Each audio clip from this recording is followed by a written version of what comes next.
leading a new generation of farmers helping farmers from the ground up.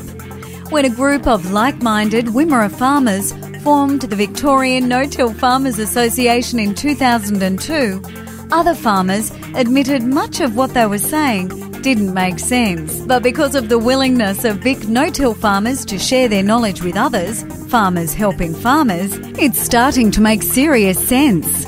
Dollars and cents.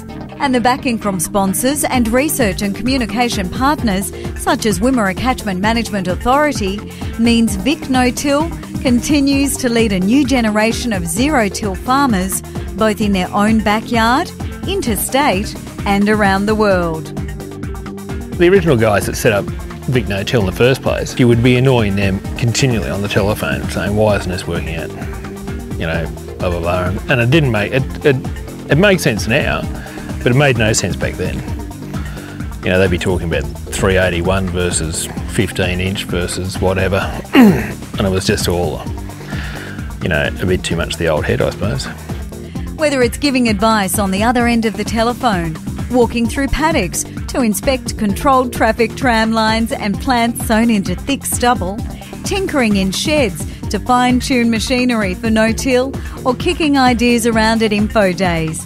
Farmers helping farmers is why VicNoTill is one of Australia's leading farmer groups.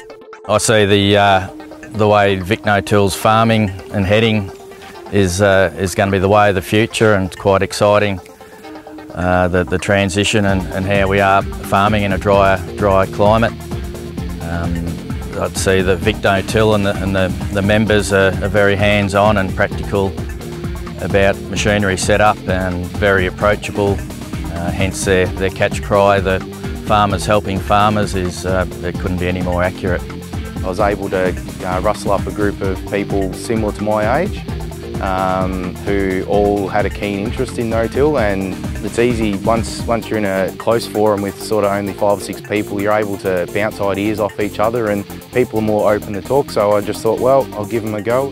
For young Wimmera farmer Ash Teasdale, VicNoTill is integral to his journey to better his knowledge and pursue his passion for growing crops. It was always what I did, and so it was, I never really thought about doing much else. It was, you know, it's a really attractive lifestyle, and yeah, have a real passion for for growing crops. With farming and agronomy degrees from Longrenong College and a 6-month stint working on a farm in Canada, plus the valuable knowledge passed on from his dad, Ash is one of the growing number of young farmers who credits VicNoTill with helping refine their farming system to boost yields and profits.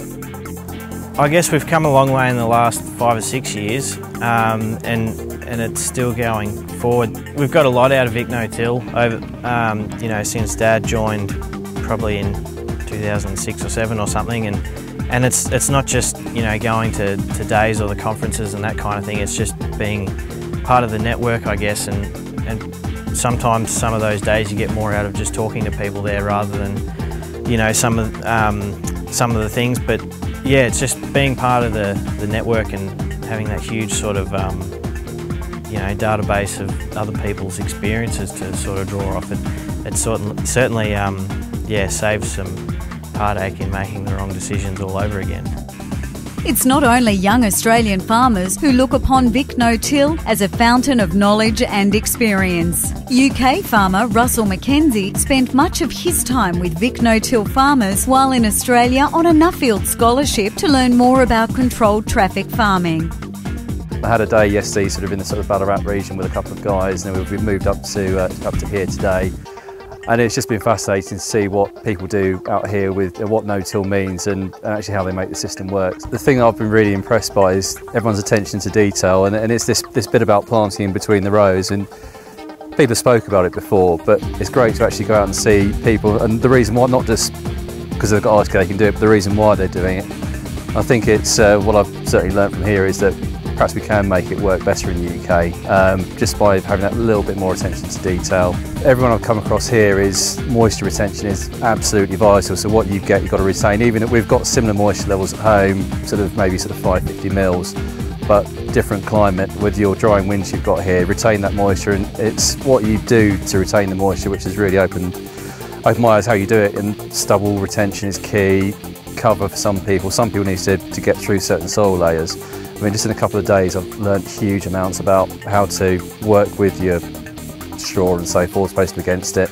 But also it's the RCK thing. We do a bit of RCK in the UK, but not to the level that's being done out here. But I'm starting to understand why it's quite crucial in your whole operation now. And it's that attention to detail which no-till farmers continue to strive for and pass on to the younger generation. We're all trying to leave the farm in a better state, the soil in a better state than what we've got it in, and we're all trying to be more efficient, and margins are getting less and less. We've got to be smarter and smarter operators and try and make every bit of moisture count. And if I can keep the farm, the business going for another half a generation, well, hopefully my kids can continue on. It's easy to see why this not-for-profit, farmer-based organisation is a vital link to the future of sustainable farming in Australia and around the world. With a catch cry of farmers helping farmers, VicNoTill provides funding bodies such as Wimmera CMA with the direct link to farmers who are leading the way towards healthy catchments where resilient landscapes support sustainable and profitable communities.